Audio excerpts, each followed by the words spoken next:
अस्सलाम वालेकुम।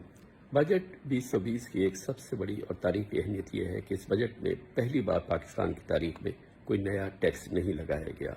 इसके बावजूद इस बजट के आने के फ़ौरन बाद बिजनेसेस और एक्सपोर्टर्स अपनी पुरानी रविश के मुताबिक डू मोर की सदाएं बुलंद कर रहे हैं और उसमें इजाफा होता दिख रहा है।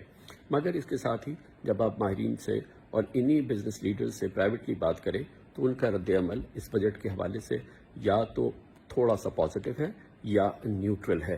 मनफी रद्द-ए-अमल बिल्कुल इस लिहाज से नज़र नहीं आता क्योंकि वो कहते हैं कि इस बजट के ज़रिए पाकिस्तान के कलीदी सेक्टर्स जो हैं इकॉनमी के उनको कोई नुकसान नहीं होगा। मिसाल के तौर पे बैंकिंग सेक्टर जो पाकिस्तान का बहुत रोबस्ट सेक्टर है उसको कतई तौर पे कोई नुकसान नहीं होगा।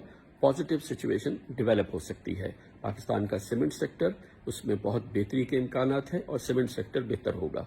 कंस्ट्रक्शन के हवाले से रियल इस्टेट सेक्टर और कंस्ट्रक्शन पैकेज जो दिया गया है वो गेम चेंजर हो सकता है, माहिरीन कह रहे हैं, और हुकूमत को इस पर तवज्जो देनी होगी क्योंकि इससे मुंसलिक 41 इंडस्ट्रीज़ को नई जान मिल सकती है। स्टील सेक्टर के हवाले से भी इस बजट में बेहतर खबर है, मनफी खबर कोई नहीं। टेक्सटाइल सेक्टर के लिए भी इस बजट में कोई मनफी खबर नहीं है। फर्टिलाइजर सेक्टर के लिए भी इस बजट में कोई मनफी खबर नहीं है। एनर्जी सेक्टर के लिए भी इस बजट में कोई मनफी खबर नहीं है। मजमूई तौर पे एक आम पाकिस्तानी के लिए इस बजट में कोई मनफी खबर नहीं है। गो के तवक्कुआत के एन मुताबिक और ज़रूरत के एन मुताबिक पहली बार रिटेल सेक्टर के सेल्स टैक्स में 2% कमी की गई है। यकीनन ये एक अच्छा इंसेंटिव है, गो के इसमें गुंजाइश बाकी थी।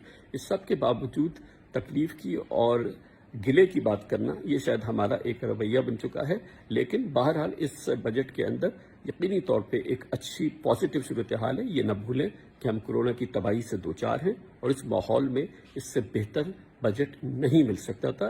ये एक आम रद्द-ए-अमल है। इससे गरज मुझे नहीं है कि मीडिया पे लोग और यही माहिरीन क्या कहते हैं। ये वो बात है जो वो प्राइवेटली हमसे शेयर कर रहे हैं।